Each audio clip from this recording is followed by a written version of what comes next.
Today concept என்னன்னு பார்த்தீங்க அப்படின்னா, டேட்டா ஸ்ட்ரக்சரில் இன்ஃபிக்ஸ்லேருந்து போஸ்ட்ஃபிக்ஸ் எக்ஸ்பிரஷன் எப்படி கன்வெர்ட் பண்ணுறது அப்படிங்கிறத பற்றி தான் பார்க்க போகிறோம். ஓகே, இதுக்கு முன்னாடி என்ன பார்த்துருந்தோம்னு பார்த்தீங்க அப்படின்னா, எக்ஸ்பிரஷன் அப்படின்னா என்னென்னு பார்த்துருந்தோம். ஸோ அந்த டாபிக் வந்து இது ரிலேட்டடாக வர்றதுனால அந்த டாப்பிக்கை நீங்கள் பார்த்துட்டு அதுக்கப்புறம் இந்த டாப்பிக்கு வந்தால் இன்னும் உங்களுக்கு ரொம்ப யூஸ்ஃபுல்லாக இருக்கும். அதுக்கான லிங்க் வந்து நான் கொடுத்துருக்கேன். ஸோ அந்த லிங்கை கிளிக் பண்ணி பார்த்துட்டு இந்த வீடியோக்குள்ளே வாங்க.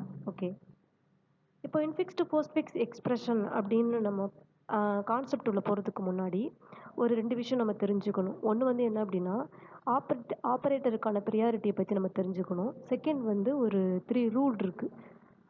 அந்த 3 ரூலையும் நம்ம தெரிஞ்சுக்கிட்டோம் அப்படின்னா எப்படி எக்ஸ்பிரஷன் கேட்டாலும் நம்ம ஈஸியாக என்ன பண்ணிடலாம்னா கன்வெர்ட் பண்ணிடலாம். ஓகே, ஃபஸ்ட்டு வந்து என்ன அப்படின்னா அந்த ஆப்ரேட்டருக்கான ப்ரியாரிட்டி என்னன்றதை நம்ம பார்த்துடலாம். ஓகே,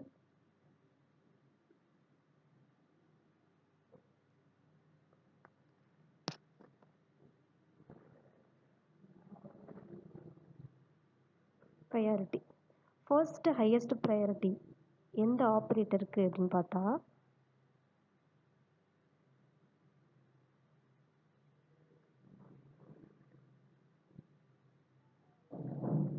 எதுக்குன்னு பார்த்தோம் அப்படின்னா கேப் இந்த ஆப்ரேட்டருக்கு. செகண்ட் ஹையஸ்ட் ப்ரையாரிட்டி எதுக்குன்னு பார்த்தோம் அப்படின்னா மல்டிப்ளிகேஷன் டிவிஷன் இந்த ஆப்ரேட்டருக்கு. தேர்டு லோயஸ்ட் ப்ரையாரிட்டி எதுக்குன்னு பார்த்தோம் அப்படின்னா அடிஷன் சப்ட்ராக்ஷன் இது ரெண்டுக்கும். இந்த ஸ்டாரு அதாவது மல்டிப்ளிகேஷன் டிவிஷன் இது ரெண்டுமே என்ன சொல்லுவாங்கன்னா சேம் ப்ரையாரிட்டி அப்படின்னு சொல்லுவோம். ஓகே, சேம் ப்ரையாரிட்டி, ஒரே லெவலில் இருக்கக்கூடிய ப்ரையாரிட்டி. இது பார்த்தீங்கன்னா இதுவும் அஸ் யூஷுவல் என்ன சொல்லுவோம், சேம் ப்ரையாரிட்டி. ஓகே, இது 3 நீங்கள் தெரிஞ்சுக்க வேண்டிய விஷயம். நெக்ஸ்ட்டு வந்து ரூல், ஒரு 3 ரூல் இருக்குது. அதை மட்டும் தெரிஞ்சுக்கிட்டோம் அப்படின்னா நெக்ஸ்ட் ஃபர்தராக நம்ம கன்வர்ஷனுக்குள்ள உள்ள போயிடலாம். என்ன ரூல் அப்படின்னு பார்த்தீங்கன்னா ஃபர்ஸ்ட் ஒன், 2 ப்ரையாரிட்டி அதாவது ரெண்டு ஆப்ரேட்டர் வந்து சேம் ப்ரையாரிட்டியில் ஸ்டாக்கில் இருக்கக்கூடாது. அதான் ஃபர்ஸ்ட் ரூல். ஓகேவா, சேம் ப்ரையாரிட்டினா இப்போ மல்டிப்ளிகேஷன் டிவிஷனை சொல்லலாம், அப்படி இல்லைன்னா சப்ட்ராக்ஷன் அடிஷன் இதை சொல்லலாம். இந்த சேம் ப்ரையாரிட்டியில் இருக்கக்கூடிய ஆப்ரேட்டர் ஸ்டாக்ல அட் த டைம் இருக்கக்கூடாது. அதான் first rule. Okay, no two operator of same priority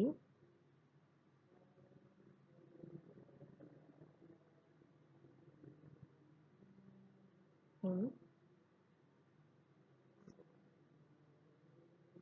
stayed in stock.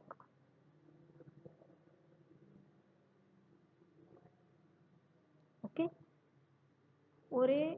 ரெண்டு ஆப்ரேட்டர் வந்து சேம் ப்ரையாரிட்டியில் இருந்தது அப்படின்னா அது இருக்கக்கூடாது. ஓகேவா, ரெண்டு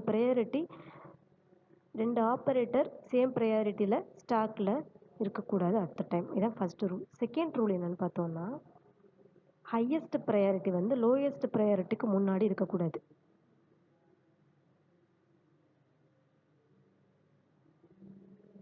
cannot be placed before lowest priority.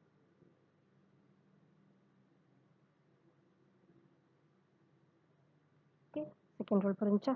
Next third one என்னன்னு பார்த்தீங்கன்னா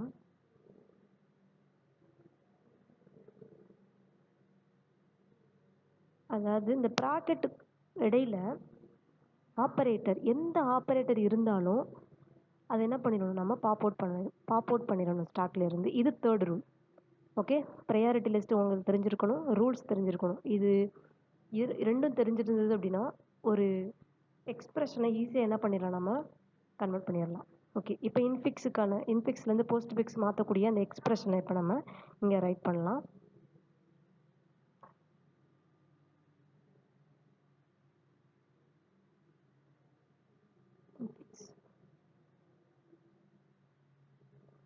A plus B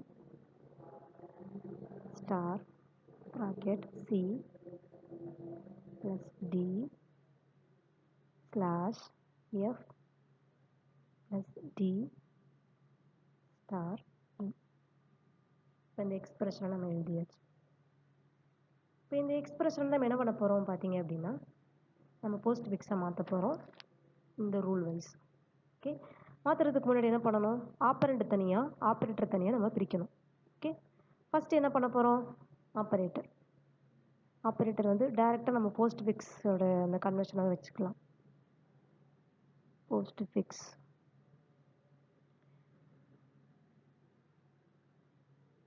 இங்கே வந்து ஸ்டாக். இந்த ஸ்டாக்ல வந்து ஆப்ரேட்டர் தனியாக பிரிக்க போகிறோம். இந்த போஸ்ட் ஃபிக்ஸில் வந்து இந்த ஆப்பரண்ட்டை ஃபுல்லாக தனியாக எழுத போகிறோம். ஓகேவா, போஸ்ட் ஃபிக்ஸ் அப்படியே மாற்ற போகிறோம்.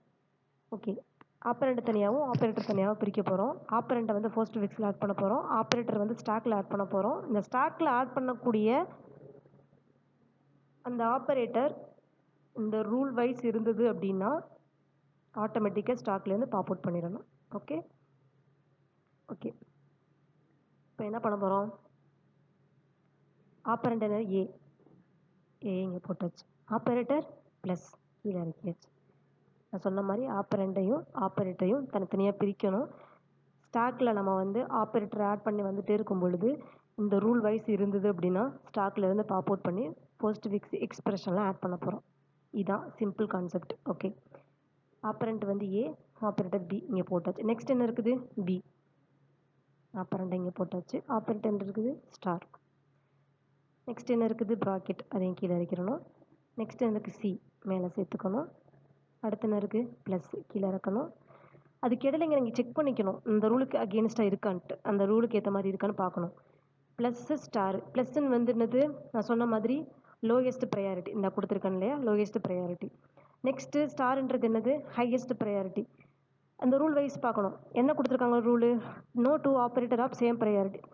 ஸ்டாக்கில் வந்து சேம் ப்ரையாரிட்டி இருக்கக்கூடிய ரெண்டு இது பக்கத்தில் இருக்கக்கூடாதுன்னு சொல்லியிருக்காங்க. இது சேம் ப்ரையாரிட்டி கிடையாது, ஒன்று ஹை ஒன்று லோ.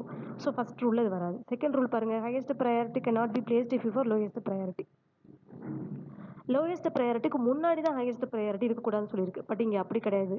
ஓகேங்களா, நெக்ஸ்ட்டு இது வரையும் போட்டு பார்த்துட்டோமா. அதுக்கப்புறம் இந்த ப்ராக்கெட்டு இறக்கியாச்சு, சி இங்கே போட்டாச்சு, ப்ளஸ்ஸை கீழே இறக்கியாச்சு. நெக்ஸ்ட் அதுக்கு டிஏ இங்கே ஆட் பண்ணியாச்சு. அடுத்து என்ன இருக்குது, அந்த ப்ராக்கெட்டை இங்கே கீழே இறக்கிடுங்க. இப்போ ரூல் வைஸ் செக் பண்ணுங்கள். இது வரை செக் பண்ணியிருந்தாமல் இப்போ இதை செக் பண்ணணும். இது ரூல் வைஸ் இருக்கா, இந்த ரூல் வைஸ் அப்படியே இருக்குது. அப்போ என்ன பண்ணணும், அப்படி இருந்ததுன்னா ஆட்டோமேட்டிக் என்ன பண்ணிடும், இதை அப்படியே பாப் அவுட் பண்ணிடணும் ஸ்டாக்ல இருந்து. அப்போ இதை அப்படியே ஃபுல்லாக அடிச்சுட்டு இந்த ப்ளஸ்ஸை எங்கே கொண்டு சேர்க்கணும், இங்கே போஸ்ட் ஃபிக்ஸில் ஆட் பண்ணிடணும். ஆட் பண்ணியாச்சு. ஓகே, இது வரையும் பார்த்துட்டோமா. நெக்ஸ்ட் இதுக்கு ஸ்லாஷை கீழே இருக்குங்க. இப்போ செக் பண்ணுங்கள் ப்ரையாரிட்டி. ஸ்லாஷும் ஸ்டாரும் சேம் ப்ரையாரிட்டி இருக்கக்கூடாதுன்னு சொல்லியிருக்கோம் ரூல் வைஸ். அப்போ சேம் ப்ரையாரிட்டி வந்து என்ன பண்ணணும் அப்படின்னா, ஃபஸ்ட்டு கம் ஃபஸ்ட்டு சர்வ் மாதிரி ஃபஸ்ட்டு நம்ம வந்து எதை இறக்கணுமோ அதை நம்ம பாப் அவுட் பண்ணணும். ஃபஸ்ட்டு நம்ம எதை இறக்கணும், இந்த சேம் ப்ரையாரிட்டியில் ஸ்டார் தான் இறக்கணும். அப்போ இந்த ஸ்டார் என்ன பண்ணிடணும், பாப் அவுட் பண்ணிடணும்.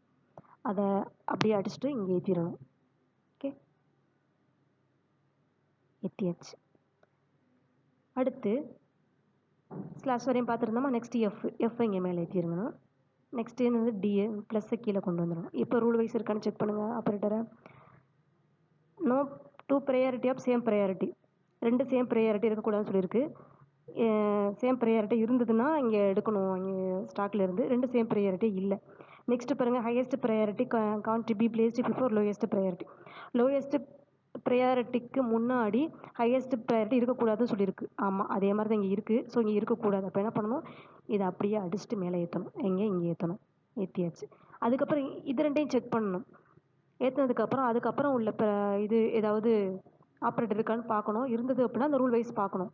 அப்போ ரெண்டுமே சேம் ப்ரையாரிட்டி வந்து என்ன பண்ணணும், no two operator of same priority இந்த ஸ்டாக்கில் இருக்கக்கூடாதுன்னு சொல்லியிருக்கு. அப்போ என்ன பண்ணணும், ஆட்டோமேட்டிக்காக பாப் அவுட் பண்ணணும். எப்படி பாப் அவுட் பண்ணணும், ஃபஸ்ட்டு கம் ஃபஸ்ட்டு சர்வ் போல.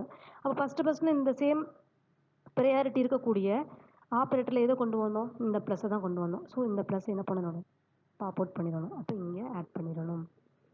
ஓகே, இது வரையும் பார்த்துருக்கோமா. அந்த ப்ளஸ் இங்கே இறக்கிறதும் பார்த்துருக்கோம். நெக்ஸ்ட்டு டிஏ இங்கே ஆட் பண்ணிடுங்க. அடுத்து ஸ்டாரை கீழே வைக்குங்க. இப்போ செக் பண்ணுங்க. ரூல் வைஸ் பாருங்க. 2 சேம் ஆப்பரேட்டர் இருக்கா? இல்ல கிடையாது. ஹையஸ்ட் ப்ரையாரிட்டி வந்து லோயஸ்ட் ப்ரையாரிட்டிக்கு முன்னாடி இருக்கா? அதுவும் கிடையாது. இந்த பிராக்கெட் வைஸ் இருக்கா? அதுவும் கிடையாது. ஸோ இதில் எந்த ப்ராப்ளமும் இல்ல.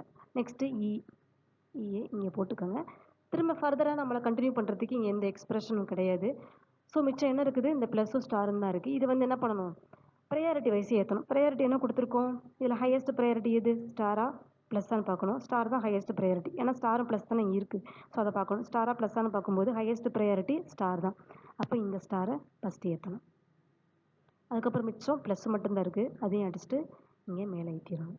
அவ்வளவுதான். சிம்பிள். இதான் வந்து என்னன்னு பார்த்தீங்க அப்படின்னா, இன்ஃபிக்ஸ்லேருந்து போஸ்ட்ஃபிக்ஸ் எக்ஸ்பிரஷன் கன்வெர்ட் பண்ணுறது. இதுதான் சிம்பிள். எப்படி கேட்டாலும் நீங்கள் ஈஸியாக அசால்ட்டாக நீங்கள் என்ன பண்ணிடலாம். இந்த மாதிரி ப்ராப்ளமை நம்ம சால்வ் பண்ணிடலாம்.